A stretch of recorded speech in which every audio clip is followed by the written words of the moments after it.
In this video, I'm going to discuss the most efficient way to learn data analytics and to become data analyst. And that way is to start using data analytics in your day-to-day life. Now, you might be wondering, how do I use data analytics in my day-to-day life?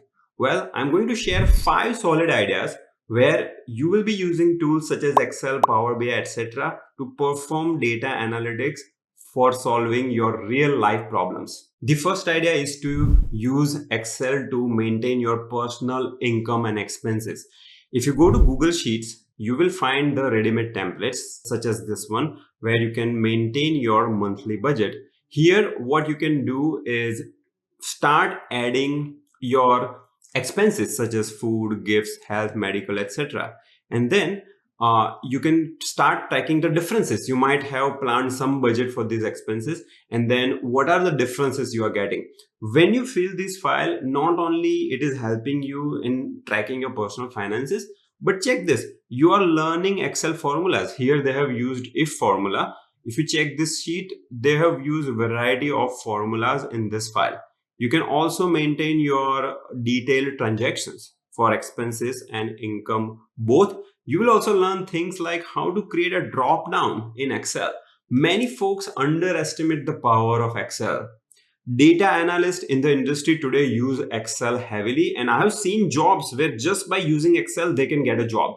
So do not underestimate how important Excel is. Here I have shown you Google Sheet, which is actually similar to Microsoft Excel. But if you go to the Excel file as such, here, if you click on File, New, you will find many templates from Microsoft Excel. For example, here is the Family Budget Planner. Here is Personal Monthly Budget. So let me click on it. You can just create a new file based on that. And then start maintaining how much rent you are paying, how much phone bill you are paying every month. And here you will see that they are using formulas such as subtotal. Now, if you don't know subtotal, just Google it or Chat GPT or go through variety of free tutorials which are available on the internet and try to understand how the formula works. What is 109? What is this difference? What is table? See here, if you go to this thing, it says this is a housing table, this is an entertainment table, and so on. In the end, you will be having a difference between your projected cost and your total cost. There are other useful templates too. Let's say loan amortization table, or even I think home construction budget. Let's say you're constructing your home and you want to kind of figure out a budget for it.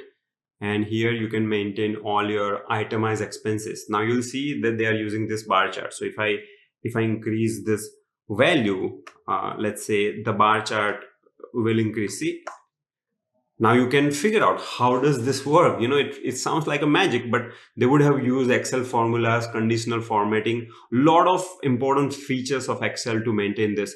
If you look at this is the itemized entry. You can use pivot table, VLOOKUP, so many useful feature in this file, and you can just customize it. Okay, so that's our first idea, which is maintaining income and expense tracker in Excel.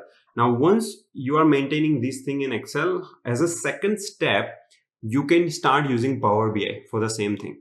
If you go to YouTube, search for Core Basics Personal Finance, we did a video on this. This is a free video, obviously. And here you can see that you're maintaining all your things in Excel, and then you are building a nice Power BI dashboard where you not only see the category wise expenses, house rent, EMIs and such, you also see a trend line of your income expense, and you see a detailed statement, couple of KPIs, things like that.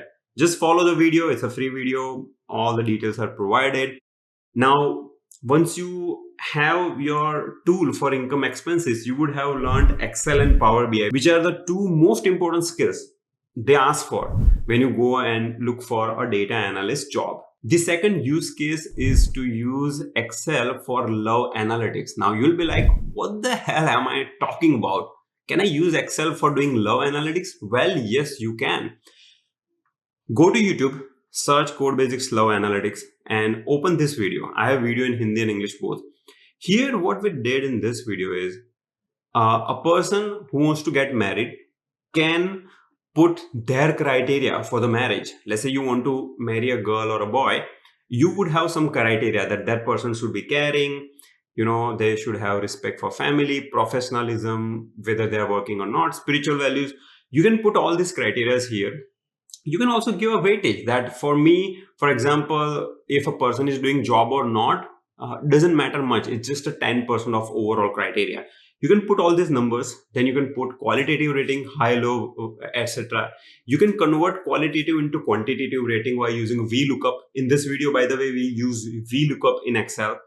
And then you can calculate a weighted index. See here, we found that person to be 69% match. See, 69% you see. And you can just say, if the person is more than 60% match, I will go ahead and marry that person. So Excel here, what it does is, it's not actually helping you get married to a right person, but when you are having a confusion whether this person is right or not, this tool helps you organize your thoughts better. Sometimes if you just think like that, you can't think properly. Excel allows you to think better. In the end, the marriage decision depends on so many other factors, but just watch the video. Hemanan, who is my business partner, he actually used this Excel file in real life to help his friend for marriage decision. They took a marriage decision based on that, and they are very happy right now that the couple is married. And so this is something we have used in real life, and people find it to be useful. So watch this video. This is the second use case for using data analytics in real life. And by the way, we are building a playlist called Real Life Data Analytics. We have 2 videos. We are going to add more videos. We are going to provide a link of that playlist. So make sure you check the video description and watch that playlist. The third use case is start reading the newspaper articles, especially economics news, where they have a lot of data, okay? Such as this article. For example, this is the article from, I think, Economic Times or India Times. There they have mentioned Reliance Jio's ARPU. Now, when you read this article, just ask yourself, what is ARPU? So in this Discord channel, we are discussing what does ARPU mean? And then people will discuss, okay, ARPU means average revenue per user. They have a detailed discussion. They use ARPU for customer segmentation, marketing strategy, price strategy, and so on. And then I also, jump in the discussion sometimes, and I say, okay, having lower ARPU is not always the bad thing. Look at Netflix. They have lower ARPU, but they still have a strong business. See, domain knowledge is super important when you think about a data analyst job. These kind of discussions and these kind of observations from newspaper will help you build the domain skills. So when you go for an interview, having strong understanding of business metrics like ARPU is going to help you a lot. We also post some YouTube case studies, such as there is a YouTube channel called Think School, where they posted the case studies on Amul, how Amul beat the competition during COVID. And we ask people to watch the video and summarize their learning. Now see, here they have summarized the learning, such as they did this using digitization, strategic marketing, and so on. And then we have a brainstorming. I and Hemant also discuss these things. For a different question, this particular person, they took the data from various states and they also created these kind of charts. So this Discord channel, by the way, is part of our Code Basics Data Analyst Bootcamp. So all the bootcamps students are kind of coming here. They're benefiting from this discussion. We post 2 or 3 questions every day, and then we have brainstorming. Now, if you are not part of our bootcamp, what you can do is you can have your friend circle, have a couple of friends, and then just brainstorm with them. And by doing this brainstorming, you will learn a lot about the tool as well as the domain. The next use case is to prioritize project using feasibility impact analysis. Go to Google, search feasibility impact metric Excel. You will find many videos and even ready-made Excel templates such as this one. Now, feasibility impact analysis helps you prioritize your projects. So if you're working in any company, the project managers will have multiple projects, and they can use this type of metrics in Excel to prioritize that project better. If you want to use this for your personal use, you can note down all your projects, such as, let's say you want to do painting in your home. That is a project, correct? You want to, let's say, pursue data science studies and you want to enroll into some boot camp. That is the project. That is your learning goal, learning project. then you want to focus on your health and go to gym, that is another project. You can put all these projects in Excel file, and you can do that feasibility impact analysis. See, in our Excel module within a bootcamp, what we did is we added feasibility impact and the size means how big of a project that is, and then we build this metric. Now whatever you see at top right, these are the things you should tackle first, because these are high feasibility, means the effort is low and the impact is also high. So this kind of visualization really once again helps you think better. The last use case is EMI loan calculator or template. You might be buying a home and you want to get an idea what will be your installment in every month when you're paying the EMI, the monthly installment, how much money goes into interest, how much money goes into the actual principal. Okay, after 20 or 30 years, whatever your loan amount is, how much interest you would have paid in total. All of these things could be done using EMI template. Okay, if you go to Excel and look at the templates, you will find loan amortization schedule. When I create this file, see in this Excel, it will tell me all my installments. Out of those installments, how much is principal, how much is interest, what is ending balance. You can add the details here. Let's say instead of 5,000, this is 10,000.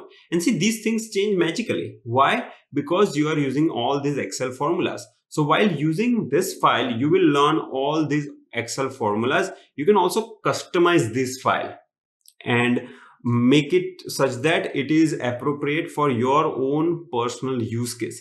Here you will see that this is a table, so you can learn the fundamentals of Excel tables. Here you will see that this is a reference of some column where you're doing just the total of the whole column. Okay, so you're learning so many things about Excel, and also at the same time you are building a tool that is useful for you in your personal life. Go to Google, search EMI loan calculator. You will find tons of calculators. Okay, so they help you track your EMIs. You can also build decision metrics in Excel. Once I wanted to buy a flat here in India, and me and Hemanand, what we did is we built an Excel file where we measure the cost of emotional security. When you're buying versus renting, in buying, you are paying certain cost for your emotional security. We will maybe add a new video on that particular topic in our playlist. Yes, so in this playlist, we are going to add one more video in the future where we'll tell you how you can use that Excel formula and that Excel sheet to measure the cost of emotional security. There are, folks, tons of use cases. I just talked about 5 of them. You can use this for your personal decision on buying various things. Let's say you want to buy Apple's phone, or you want to buy a boot camp, or some course to kind of upskill yourself. So there are always decisions that you're making, and sometimes you have limited budget. So these kind of tools that you build in Excel, Power BI, and so on can help you with your day-to-day decision making. And we are going to add a lot of new videos in this particular playlist. I hope you like this particular video. These are the 5 ideas that I wanted to share where you can use data analytics in your real life, and you can build the skills. At the same time, you're also building some useful tool that you can use in your day-to-day decision making. Folks, understand one thing. When you learn something, and if you're not applying that learning in your real life, you're going to forget. So this is the way that you can learn the tools such as Excel and Power BI, but at the same time, you can apply those learnings in your real life. All right. I hope you like this video. If you did, please share it with your friends. Give it a thumbs up. And if you have any question, post in the comment box below. Check video description. I have provided all the resources.